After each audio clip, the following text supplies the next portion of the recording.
आप सभी को नमस्कार और एक बार फिर से स्वागत है आपका संवाद भारती में। ये है part 2 of chit chat with विवेचना रंगमंडल और आज हमारे साथ हैं इनके निर्देशक। तो आइए इनसे थोड़ी बातचीत करते हैं। तो अब हमारे साथ आ गए हैं विवेचना रंगमंडल के दो निर्देशक विवेक पांडे जी और आशुतोष द्विवेदी जी। आइए इनसे हम थोड़ी सी बात करते हैं। नमस्ते दादा, कैसे हैं आप लोग? एकदम अच्छे, बढ़िया। ठीक है, आप लोग कंफर्टेबल हैं? बिल्कुल। ठीक है, तो सबसे पहले तो थैंक यू, आप अपना इतना प्रेशियस टाइम हम लोग को दे रहे हैं। आप ने इतना अच्छा नाटक कराया, वहाँ पे सबको बहुत मज़ा आया था। तो सबसे पहले आप विवेचना के बारे में कुछ बताएंगे? विवेचना रंगमंडल 1961 में देश के प्रख्यात रंगकार हरिशंकर परसाई और इनके 4 मित्रों ने मिलकर एक संस्था बनाई थी। उस समय जबलपुर में एक बहुत बुरा दुर्भाग्यपूर्ण समय था और एक सांप्रदायिक दंगा हुआ था। उस समय सोशल मीडिया इस तरीके से था नहीं, तो चीज़ें और अफवाहें बहुत गंदे तरीके से फैल रही थी। तो शहर के जिम्मेदार पढ़े लिखे लोगों ने तय किया था कि वो एक नियत समय पे शहर के किसी प्रमुख चौराहे पे किसी जगह पर बैठेंगे और जो भी खबरें आई हैं उनकी एनालिसिस करेंगे, जिसको प्रूफ चेक, फैक्ट चेक बोलते हैं, उस तरीके से, और इस बातों को जन जन तक पहुंचाएंगे और भ्रांतियां फैलने से रोकेंगे। तो किसी भी खबर की एनालिसिस करेंगे। एनालिसिस को हिंदी में विवेचना बोलते हैं। तो विवेचना नाम से ये चालू हुई थी। पायाराम सुरजन जी, जस्टिस तामस्कर जी, प्रोफेसर हनुमान वर्मा, हरिशंकर परसाई, श्रीबाल पांडे, उस समय के तत्कालीन जितने भी दिग्गज पढ़े लिखे कवि, लेखक, पत्रकार थे, वो सब इसके सदस्य बना करते थे। और ये सिलसिला लगातार चलता रहता था और देश की विदेश की सारी समस्याओं पर इस पर गहन चिंतन होता था और एक पॉजिटिव तरीके से चीज़ों को भेजा जाता था। 1975-74 के दौरान कुछ युवा लोग आए जो इस पूरी चीज़ के साथ नाटक भी करना चाहते थे। अच्छा। उन्होंने इस विवेचना को ज्वाइन किया, इसके मेंबर बने और इसमें एक नया आयाम जोड़ा नाटकों का। 1974 या 75 के दशक में बिहार से अलखनंदन जी आए थे, जिन्होंने नाटकों की शुरुआत की। और उस समय जो युवा साथी थे, अरुण पांडे, हिमांशु राय, तपन बैनर्जी, नवीन चौबे, सीताराम सोनी, ये सब यंग फोर्स इसमें जुड़ी और लगातार नाटकों का सिलसिला चालू हुआ। अखाड़े के बाहर जैसे हम लोग सबसे पहले, जैसे हम लोग, फिर अखाड़े के बाहर शायद हुआ था, उसके बाद के बाहर भी एक तारे की आंख, और इस तरह से ये सिलसिला चालू हुआ। 1980 में भारत भवन में रंगमंडल बना तो अलखनंदन जी वहाँ चले गए। उस समय युवा अरुण पांडे ने इसके निर्देशन की बागडोर को संभाला और उसके बाद फिर पीछे पलट के नहीं देखा, और तब से ये कारवां लगातार चल रहा है। और तकरीबन 2 से 3 हज़ार लोग विवेचना रंगमंडल में आके नाटक सीख के भारत के बड़े बड़े जगहों पर, देश विदेश में, परफॉर्मिंग आर्ट में अलग अलग जगहों पर अपना नाम कमा रहे हैं, काम कर रहे हैं। अरे वाह, बहुत बढ़िया। तो आपको कितना टाइम हो गया है विवेचना से जुड़े हुए? हम लोग सभी विवेचना से जुड़े हुए हैं हमेशा से। मैं पर्सनली थिएटर कर रहा हूँ 78 से, मतलब तकरीबन 46 ईयर्स मुझे हो चुके हैं। विवेचना से सक्रिय साथ मेरा शुरू हुआ है 2002 से। और विवेक का मेरा ख्याल है 1990 से मैं लगातार विवेचना रंगमंडल से जुड़ा हुआ हूँ और अभिनय और निर्देशन कर रहा हूँ जी। तो 1990 से लगातार अनवरत ये सिलसिला जारी है और बस तब से जुड़े हुए हैं। हम आए थे अपने एक दोस्त को ज्वाइन कराने जी। जब हम लोग ने एग्ज़ाम दिया डिप्लोमा का, तो उसने बोला कि चलो तुम्हारे भैया करते हैं तो तुम हमारा इंट्रोडक्शन करा देना, फिर तुम 1-2 दिन बाद अलग हो जाना। वो तो पता नहीं कहाँ है, शायद दुबई में अपनी नौकरी कर रहा है, लेकिन हम जो 2 दिन के लिए उसको ज्वाइन कराने आए तो हम जुड़े रह गए। ऐसा नशा चढ़ा के अभी तक नहीं उतरा है। बहुत बढ़िया। तो आप लोग लगभग 40-50 ईयर्स से जो काम कर रहे हैं विवेचना में, तब से अब तक आप लोगों ने कई सारे लोगों के साथ काम किया होगा। आपको क्या लगता है कौन कौन से चीज़ें चेंज हुई हैं, पॉजिटिव वे में, नेगेटिव वे में, नाटक में? वो नशा, वो जुनून तो वैसा ही है जैसा अभी है।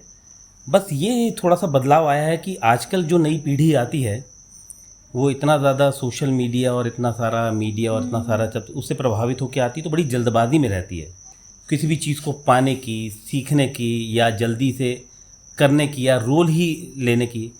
मुझे अच्छी तरह याद है कि मैं 1990 से जुड़ा जी, लेकिन मुझे अपना पहला लीड रोल जिसको कहना चाहिए वो 8 या 9 साल बाद मिला। उसके पहले मैं भाला पकड़ के खड़ा होता था, कोरस में रहता था, कोई छोटा सा रोल कर लेता था, छोटा सा मतलब किरदार कर लेता था, या म्यूज़िक पिट पे रहता था, या बैक स्टेज करता था। जी तो इस दौरान लेकिन मुझे ज़्यादा सीखने को मिला। जी। लेकिन आजकल के जो यंग ब्रिगेड आती है उसको शुरू में ही मतलब आती है और उसको दूसरे तीसरे दिन ही रोल चाहिए रहता है। तो ये एक थोड़ा सा बदलाव हुआ है। बाकी हम लोग में तो वही नशा है, सारी चीज़ें हैं। तकनीक थोड़ी आजकल ज़्यादा आ गई है और बहुत हावी हो गई है, तो तकनीक का प्रयोग रंगमंच में बहुत ज़्यादा होने लगा है।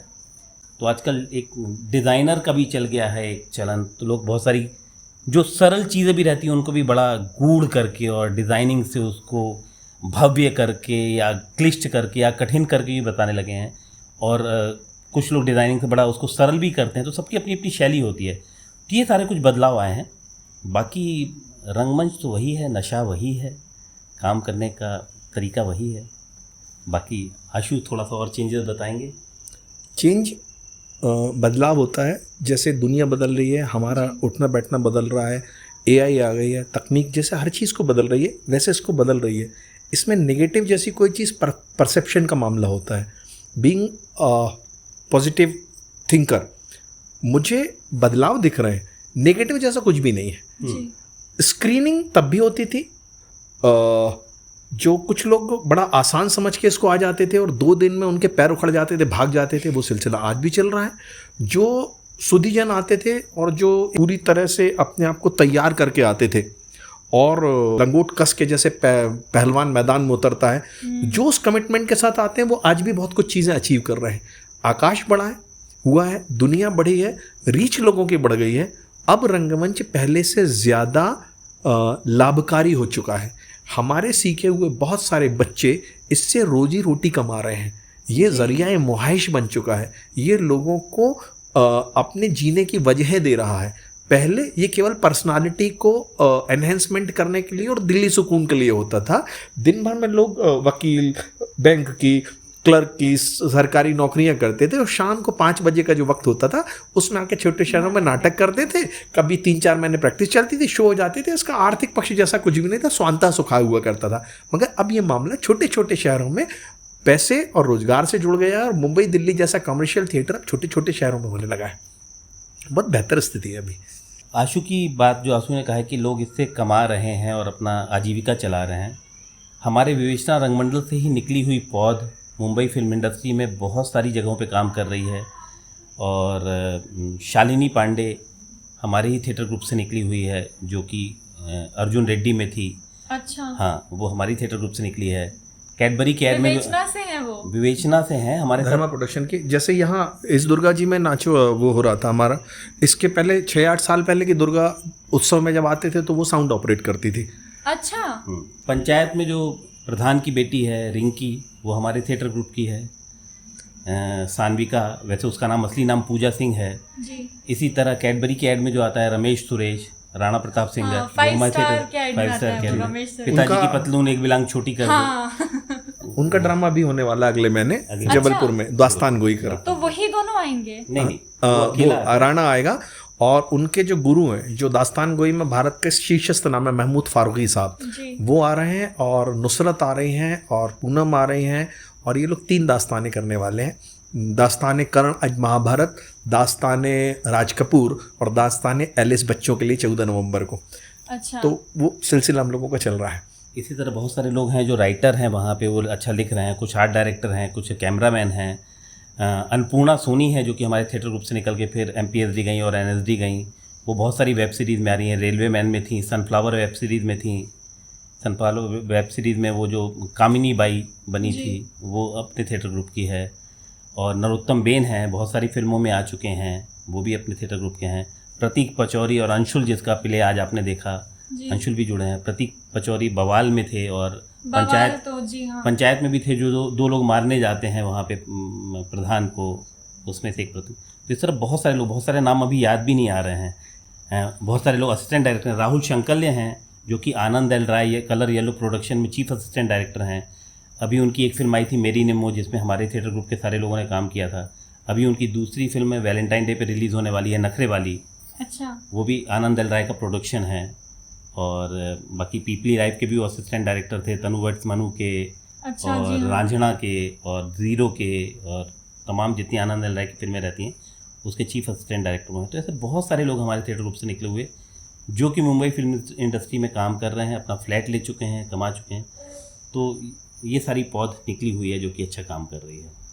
तो ये सारे तो बहुत प्राउड मोमेंट्स होंगे आपके लिए कि आपके यहाँ पे जो लोग काम करते थे आपके थिएटर में वो मुंबई जाके मूवीज़ में आ रहे हैं। बिल्कुल बिल्कुल, निश्चित ही मतलब बड़ा गर्व महसूस होता है और जब उनका काम देखते हैं और वो लोग भी आते हैं तो मिलते हैं और हम लोग से पूछते हैं तो अच्छा लगता है।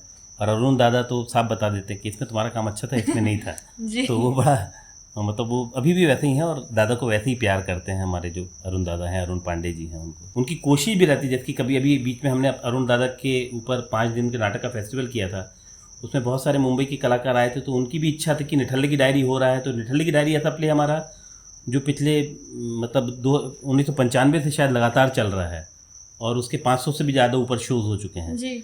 तो उन लोग की इच्छा थी कि निठल्ले की डायरी में हम लोग भी अपनी जो पहले एंट्री करते थे वो लोग करेंगे। तो उन लोग ने किया। वो सबकी इच्छा रहती कि हमको भी एक एंट्री दे दो, हमको भी एक रोल करना है, क्योंकि उससे उनकी बड़ी खूबसूरत यादें जुड़ी हुई हैं। तो अभी भी वैसे ही प्यार और वैसे ही अपनापन है उन लोगों के साथ। ये लव है, अफेक्शन है, ये बांटने से बढ़ता है। जो पूजा आज आपके यहाँ ने जिसको आपने काम करते देखा, जी। इसको हम लोगों ने बचपन से बड़े होते देखा है। आज इस इंडिविजुअल पर इसकी जो त्रयी नाम का एक नाटक है और आज जिसके पांचाली जिसके नाम पे उठो द्रौपदी शस्त्र उठाओ अब गोविंद ना आएंगे, ये जो अभी बहुत ज़्यादा बोला जा रहा है, सबसे पहले पूजा कर चुकी है। अच्छा। और पूरे भारत में इसके इंडिविजुअल शो हो रहे हैं पूजा के। देश के जितने नामी निर्देशक हैं वो पूजा को थिएटर के लिए बुलाते हैं। अभी भी फिल्म या OTT जनता की भाषा में पॉपुलैरिटी के पैमाने होते हैं। मैं भी ये देख रहा हूँ कि मैं 45 साल से थिएटर कर रहा हूँ तो उसमें मुझे रिकॉग्निशन उतना नहीं मिला जितना कि मुझे अक्कड़ बक्कड़ रफू चक्कर या कटहल जैसी मूवी में काम करने से मिला। जी। बट उस चीज़ को हम लोग सिर पर नहीं चढ़ने देते हैं। इसमें एक बात मायने रखती है, ईमानदारी और कंसिस्टेंसी बहुत वर्क करती है। जो बच्चे डेडिकेटेड होकर थिएटर करते हैं उनको बहुत सम्मान की ज़िंदगी थिएटर देता है। और कामचोर लोगों के लिए तो दुनिया में थिएटर नहीं, कहीं भी जगह नहीं है। बच्चों के मन में रहता है ना कि हमको भी करना है, देख के उनको भी लगता है कि हम भी नाटक करेंगे, एक्टिंग करेंगे थिएटर्स में या मूवीज़ में। तो आप लोग ऐसा है कि विवेचना जो आपकी है रंगमंडल, विवेचना रंगमंडल, वो कभी स्कूल्स में गई हो, कॉलेजेस में गई हो, प्रोग्राम करवाए हो या वर्कशॉप लगवाई हो, कुछ भी? बिल्कुल, मतलब हम लोग तो लगातार करते ही हैं, स्कूल में वर्कशॉप लगाते हैं। इसके अलावा गर्मी की छुट्टियों में भी हम लोग समर कैंप टाइप का वर्कशॉप लगाते हैं। और स्कूल में, कॉलेज में भी जाके हम लोग को सिखाना अनिवार्य भी है शासन की ओर से, और वैसे भी हम लोग सिखाते हैं। जिसकी आशुतोष ने जुडिशियल एकेडमी में जो नए जजेस जिनकी अभी पोस्टिंग होने वाली थी, उनकी एक 3 दिन की वर्कशॉप ली थी, उनको सिखाया था, उनका एक ड्रामा तैयार कर डायरेक्ट किया था। इस तरह से बहुत सारे स्कूल कॉलेजेस में भी हम लोग जाते हैं, गाँव में भी जाते हैं और वहाँ पे भी इस तरह की वर्कशॉप लेते हैं और उस पौध को तैयार करते हैं। ये तो हमारा काम है ही, क्योंकि हमें भी तो आगे आने वाले कलाकार चाहिए। तो हम इस तरह की वर्कशॉप लगाते हैं, तो फिर उसी में से 25 लोग अगर हैं तो 1 या 2 लोग छन के हमारे पास आ जाते हैं जो हमारे साथ फिर लंबा काम करते हैं। पिछले कई साल से मैं केंद्रीय विद्यालय से भी जुड़ा हूँ और केंद्रीय विद्यालय के भी जो सोशल साइंस एग्जीबिशन होते हैं उसमें जब स्किट पहली बार इंट्रोड्यूस हुआ था, उसके पहले तो डांसेज होते थे, जब स्किट पहली बार इंट्रोड्यूस हुआ था तो वो स्किट मैंने तैयार कराया था। और वो स्किट मतलब पूरे देश भर के केंद्रीय विद्यालय में 1000 स्कूलों में फर्स्ट आया था। और बिलाबोंग में भी मैंने साउंड ऑफ म्यूज़िक तैयार कराया। और केंद्रीय विद्यालय के ही जो बच्चे आज हमारे हैं, बहुत सारे आज नाटकों की फील्ड में ही काम कर रहे हैं। तो नाटक लिखना एक चीज़ होती है, नाटक लिखना अपने आप में बहुत डिफ़िकल्ट काम होता है, लेकिन आप जब उस नाटक को डायरेक्ट करते हैं तो वो कैरेक्टर्स को आपको, ऑडियंस को एज इट इज़ आपकी एज पर द इमेजिनेशन दिखाना होता है। तो वो दिखाने के लिए आपको चाहिए होते हैं आपके कैरेक्टर से मैच करते हुए ही लोग। आपको कैसे पता चलता है ऑडिशन के टाइम पे कि हाँ कि ये कर लेगा, ये वाला कैरेक्टर कर लेगा, या ये नहीं कर सकता है, या ये कर लेगा और ये बहुत अच्छा कर लेगा? तो ये चीज़ आपको कैसे पता चल जाती है? इतने सालों के अनुभव से इतना तो मतलब आंकना आ गया है कि कौन लंबी रेस चलेगा, किस में कितनी भी संभावना है। हम लोग बहुत सारा इस तरह की थिएटर एक्सरसाइज भी करते हैं। हम लोग थिएटर गेम्स खेलाते हैं, कभी कोई फिल्मी थीम दे दी, कभी कोई एक फिल्मी गाना दे दिया कि इस पे एक्ट करो। हमारे यहाँ एक परंपरा है, हम लोग कोर्ट मार्शल करते हैं। कोर्ट मार्शल एक नाम है हमारे एक एक्सरसाइज का, जिसमें नए बच्चे आते हैं और हमारी जितनी पूरी टीम रहती है, हम लोग उस बच्चे से सवाल पूछते हैं और कोई कुछ भी सवाल पूछ सकता है। अच्छा। वो एक तरह की बड़ी स्वस्थ रैगिंग होती है। तो उसके दौरान हमको पता चल जाता है कि इसमें कितनी आँच है, कितना है। तो उससे सारी चीज़ों से समझ में आ जाता है। हम उनसे फिर गाने सुनते हैं, हम उनसे कविताएं सुनते हैं, कौन कितना पढ़ा है। और एक चीज़ जो अरुण दादा ने हम लोग को सिखाई है, जो हम लोग भी लगातार बोलते हैं, हम लोग लिटरेचर पढ़ने के लिए ज़रूर प्रेरित करते हैं। हमारे यहाँ के बच्चे जो शुरू में हिंदी रीडिंग करना नहीं जानते, आजकल के बच्चे भी नहीं जानते, आजकल अंग्रेज़ी इतनी ज़्यादा हावी है कि हिंदी रीडिंग भी नहीं आती। हमारे यहाँ के बच्चे बहुत अच्छी कविताएं लिखते हैं जिनमें वो आग जग गई और वो, तो इस तरह से हम प्रेरित करते रहते हैं और हम भी इस दौरान उनसे बहुत कुछ सीखते रहते हैं। ऐसा नहीं कि हम सिर्फ सिखा रहे हैं, इस दौरान हम अपने छोटों से भी बहुत कुछ सीखते रहते हैं। तो ये जो आपकी हेल्दी वाइवा रैगिंग होती है, इससे आप लोगों के बीच में बॉन्ड भी बहुत अच्छा बन जाता होगा। बहुत अच्छा भी बनता है और टूटता भी है। टूटता भी है? हाँ, मतलब जो इसके काबिल नहीं है, उसको आपको ये reject रंगमंच करना जिनके होता है। काबिल नहीं है वो छट जाते हैं। जी, ये सबके लिए नहीं है। हम लोग जो वर्ड इस्तेमाल करते हैं वो रंगकर्मी होता है। रंगकर्मी। Yes, theatrist. हम लोग अभिनेता या डायरेक्टर या लाइट ये नहीं बोलते। रंगकर्मी का मतलब होता है पीर, बावर्ची, भिश्ती, खर। मूवीज में आपको एक एटीट्यूड दिखेगा, वैनिटी मिलेगी। रंगमंडल में जब नाटक होता है तो देश के बड़े से बड़े किसी भी आप देख लोगे, झाड़ू भी लगानी पड़ती है, खाना भी बनाना पड़ता है, कपड़े भी गिड़ी भी करने पड़ते हैं, सबको सब कुछ करना पड़ता है। ये एक्सरसाइज होती है हमारे अहम को विगलित करने की, ईगो डिसॉल्व करना। जब जीरो हो जाओगे तब आप किसी कैरेक्टर को ले पाओगे। जिसने ऊपर एटीट्यूड हावी हुआ, रंगमंच उसको बहुत आहिस्ता से बाहर कर देता है। जी। और रही बात ये कि कोई आके पूछता है कि हम कितना कर सकते, तो मुल्ला नसीरुद्दीन बैठे हुए खजूर खा रहे थे, किसी ने आके पूछा कि हमको अमानपुरा जाना है, कितना टाइम लगेगा, तो उसने कहा चलते जाओ। इन्होंने पूछा कि आप सुन रहे हो ना, मैं पूछ रहा हूँ कितना टाइम लगेगा, तो उसने कहा चलते जाओ। तो उन्होंने कहा लगता है ये बूढ़ा पागल है। तो थोड़ी दूर चला तो ये जोर से चिल्ला के बोले 30 मिनट। तो बोले यार मैं पागल हूँ, जैसा इतनी देर से पूछ रहा था तो बता क्यों नहीं। तो बोले तेरी स्पीड नहीं मालूम थी ना, जब तू वहाँ गया तो मैंने देख लिया तेरी स्पीड कितनी, उसके बाद मैंने बताया कि चलते जाओ। हाँ। तो इसलिए मैं बोल रहा था चल के दिखाओ, फिर मैं बताऊंगा। हांडी का चावल देखा जाता है, तेल देखो, तेल की धार देखो, लिफाफा देख के मजबूर भाप जाते हैं। तो बिलीव करना पड़ता है जी।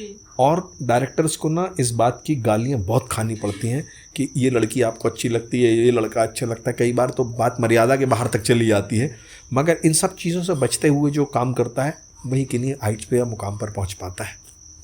आप लोगों ने डेफिनेटली बहुत अच्छा काम किया है। वो तो आज हमारा छोटा सा प्रोग्राम था, उसी में हम लोग को लगा था, मैं सही बताऊं, मुझे लगा था कि कोई नॉर्मल सा एक स्किट हो जाएगा, लेकिन जब मैंने देखना स्टार्ट किया, सबसे पहले एंकरिंग आप कर रहे थे ना, एंकरिंग से ही इतना कॉन्फिडेंस के साथ जब सामने वाला बोलने लगता है तो ऑडियंस का भी ध्यान वहाँ पे आकर्षित होने लगता है। तो तब से समझ में आने लगा था कि नहीं, कुछ ना कुछ तो बहुत अच्छा होने वाला है। ये जो आपने आज प्रोग्राम देखा ये 30% था, इसका 70% नाटक बचा हुआ है जो हमने नहीं किया। अच्छा, ये कंप्लीट नहीं था? कंप्लीट नहीं था, ये सिर्फ उसके 2 हिस्से थे। 1 घंटा 55 मिनट का नाटक है ये। अरे वाह, मतलब भी 3 कहानियाँ और हैं, इसमें भी 3 कहानियाँ और हैं। अच्छा। तो दादा एक बात बताइए, विवेचना ने कौन कौन सी जगह पे प्रस्तुति दी है अभी तक? मेरा ख्याल है भारत का साउथ के स्टेजेस को छोड़ दिया जाए वहाँ उपस्थिति का, में नॉर्थ इंडिया का शायद एक भी शहर ऐसा बाकी नहीं है प्रतिनिधि जहाँ हम लोगों ने नहीं की है। कलकत्ता तो हम लोगों का घर है। अच्छा, वहाँ बहुत ज़्यादा बहुत किया है। गुजरात में, अहमदाबाद में किया है, राजकोट में किया है, सूरत में किया है। इन सारी जगहों पे हम करते हैं। राजस्थान में मुंबई के पृथ्वी और दिल्ली का तो छोड़ ही दीजिए, वहाँ तो कितने की याद ही नहीं हम लोगों को। इवन रायबरेली, इलाहाबाद, आगरा, लखनऊ, बनारस, मतलब आप तो कोई भी नाम ले लें, आपने हाँ, किया ही हुआ है। बिहार में जितने भी केंद्र हैं, बेगूसराय, पटना, गया, हरियाणा में Rohtak, Kurukshetra, Patiala, Jammu, Chandigarh, Shimla, Gaiety Theatre, you name. South में हुबली में किया है, हैदराबाद में किया है। भारत में कौन सा साइड? हुबली, हैदराबाद। हुबली किया है, हैदराबाद किया है, वहाँ नागपुर किया है। केरल में हुबली नहीं, वो तो कर्नाटक है। केरल जब गए थे, जब तुम्हारी तबीयत खराब हुई थी। हाँ, तिरुवनंतपुरम जी। अच्छा, आंध्र में किया, महाराष्ट्र में, औरंगाबाद में हम लोगों ने हिंदी नाटक किया है। अभी 17 तारीख को हमारा रायपुर में शो है, एक नाटक, दूसरे नाटक का। अच्छा। हाँ, वो जो जैन मुनि थे विद्यासागर जी, उनकी पूरी बायोपिक है और छत्तीसगढ़ राज्य के मुख्यमंत्री उसको देखने आ रहे हैं। अरे वाह। हम लोग ये राज्यपाल महावीर भाई शाह थे ना, जी। तो निठल्ले की डायरी का शो राज्यपाल भवन में हुआ था भोपाल के राज्यपाल भवन में अरे हमने वाह। शो किया और है। उस समय 8 से 9 बजे तक लाइट गोल हुआ करती थी। उस दिन भोपाल में स्पेशल ऑर्डर हुआ था, नाटक चूंकि चल रहा था तो भोपाल की लाइट गोल नहीं की गई थी हम लोगों के नाटक के अरे पूरे वाह। भोपाल को एडवांटेज। अभी हरिशंकर परसाई जी के सेंटेनरी ईयर है, जन्म शताब्दी है, उनके जन्म स्थान पे जमानी में एक उत्सव हुआ था। अच्छा। उसमें एक नाटक हुआ था जो विवेचना रंगमंडल ने किया था। मेरा एक सोलो प्ले है मखमल की म्यान, परसाई जी के उस पे, वो मैं परसाई जी की जन्मस्थली में उनके जन्म स्थान पे करके आया हूँ। ये अभी का है। सीहोर में करते हैं, भोपाल में करते हैं, नुक्कड़ में करते हैं, गांव में करते हैं, गली में करते हैं, प्रोसेनियम में करते हैं, बड़े ऑडिटोरियम में करते हैं, छोटे ऑडिटोरियम में करते हैं, जहाँ जगह मिले हम वहाँ नाटक करते हैं। इसीलिए आप लोग इतने ज्यादा माने जा रहे हैं हम सब लोग जगह। टेरेस थिएटर करते हैं, हम लोग बेसमेंट थिएटर करते हैं। अरे वाह, आप लोग लोगों की टेरेस पार्किंग थिएटर में हम लोग ड्राइंग रूम थिएटर करते हैं। हमारे ऐसे प्लेस भी हैं जो हम लोग ड्राइंग रूम में करते हैं, टेरेस पे भी करते हैं। हम लोग नाटकों की डोर डिलीवरी करते हैं। आपको जिस संस्करण में चाहिए पाउच में भी मिलते हैं हमारे नाटक। तो नाटक की फील्ड में कितना स्कोप है आगे, उसका भविष्य क्या है नाटक का? बढ़ रहा है। हाँ। बढ़ रहा है। क्योंकि ये नर्सरी है, जो वहाँ निकलते हैं उनको जिस जगह अपने आप को तैयार करना होता है वो नाटक ही है, वो थिएटर ही है।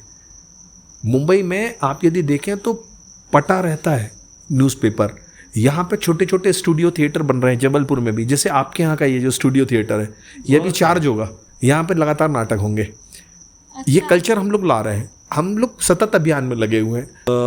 आप कारवां पे गाने सुनने लगे हैं, फिर से एक दूसरे को गिफ्ट देने लगे हैं। जी बिल्कुल। अभी FM का चलन वापस से आ गया है, बिल्कुल आ गया। पॉडकास्ट लोग सुन रहे सुन रहे हैं, ई बुक आप सुन रहे हैं, बिल्कुल। तो ये वापस से रेडियो लौट के आ रहा है। हाँ। अभी आज की एक खबर है कि लोग बुक्स की तरफ जा रहे हैं। बुक्स कोरिया की आज की खबर है कि लोग जी। स्लो लर्निंग पे जा रहे हैं। Slow learning. तो लोगों को लौट के ना चक्का घूमता है, वो वहीं आता है जो चाक्षुष, या जिसको हम लोग प्रेजेंट, विजुअली प्रेजेंट, एक्चुअली उसका अपना एक अलग आनंद होता है। जी।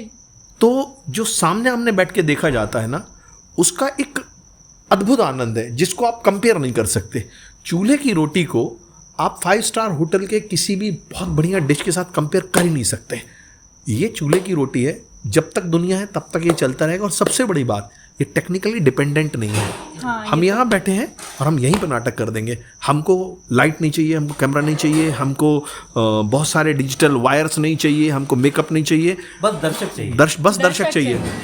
उमर खयाम ने कहा था, 2 जग दे देना बेहतर है, ऐसे लोग मत देना जिनको के सामने मुझे शेर पढ़ना और उनको शेर के माने न मालूम हो। तो हमारा एक दर्शक यदि अच्छा है तो वो 500 बेवकूफ़ दर्शकों से ज़्यादा अच्छा होता है। तो एक भी दर्शक यदि कायदे का हो गया तो हम परफॉर्म कर देते हैं। और हमारे नाटक में चाहे 2 व्यक्ति बैठे हों चाहे 2000, हम लोग पूरे कमिटमेंट के साथ नाटक करते हैं। हर बार हम पूरा देखते हैं, ना जाने किस भेष में नारायण मिल जाए।